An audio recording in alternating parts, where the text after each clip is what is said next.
I was going to use this opportunity to kind of confess some of my shortcomings, actually. That's a nice way to say confess some of my sins, but this is probably not the place to confess my sins. But there's one thing that I've been thinking about is like when your friends or family or people around you, they tell you some of their dirt. They tell you a lot of their mistakes. They tell you like where they are screwing up in their life.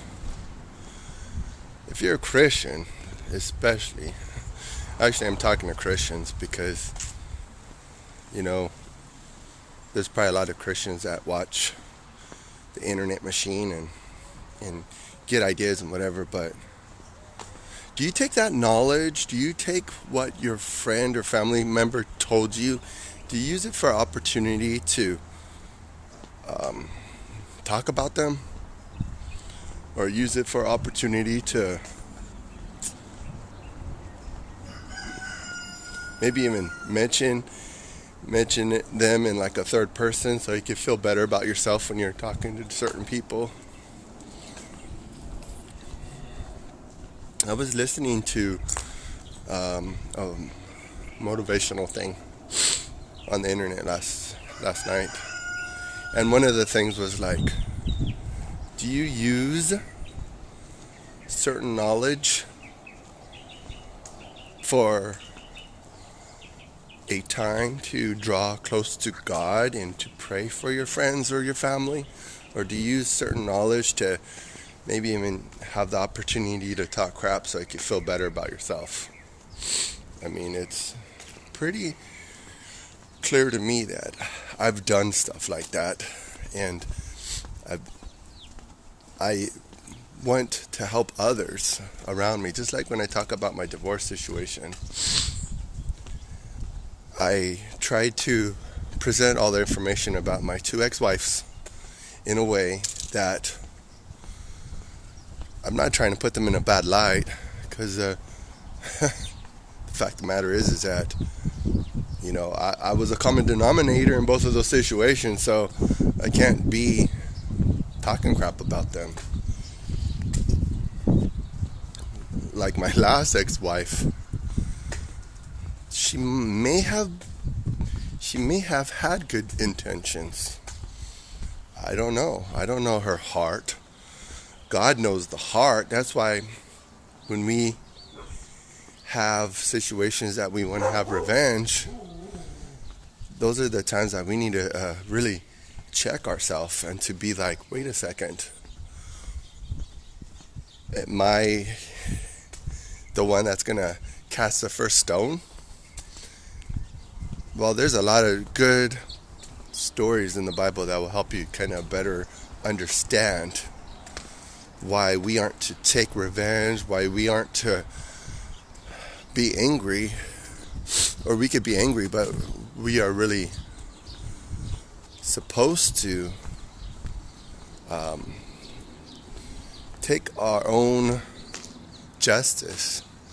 You know, justice has its thing. Justice may sometimes work out. Like in my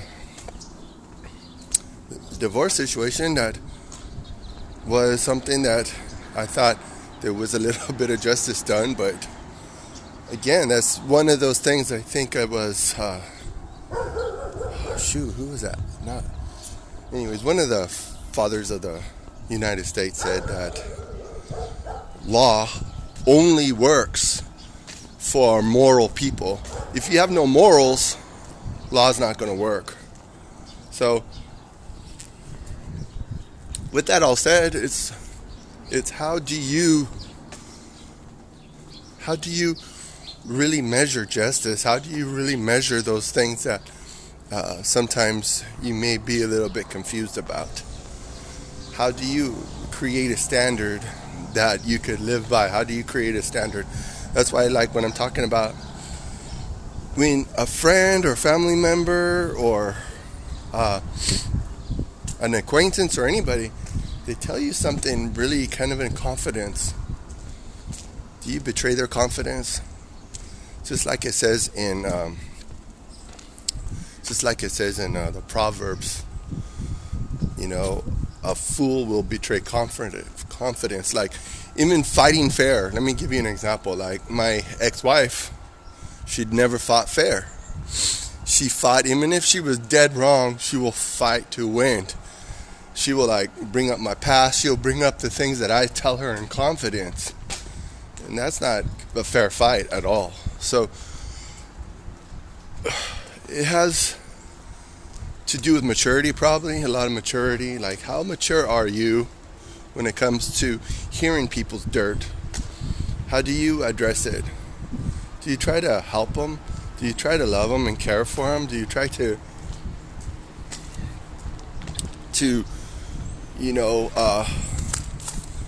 like, for example, if someone's telling you something that's kind of filthy, do you have the guts to tell them, hey, you know what?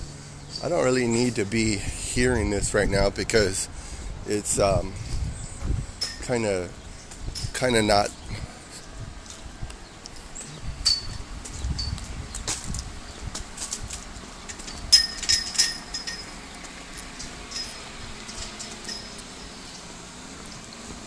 Sorry, this coffee's getting cold and I wanted to drink it before it got cold. So I guess I'll probably finish this coffee.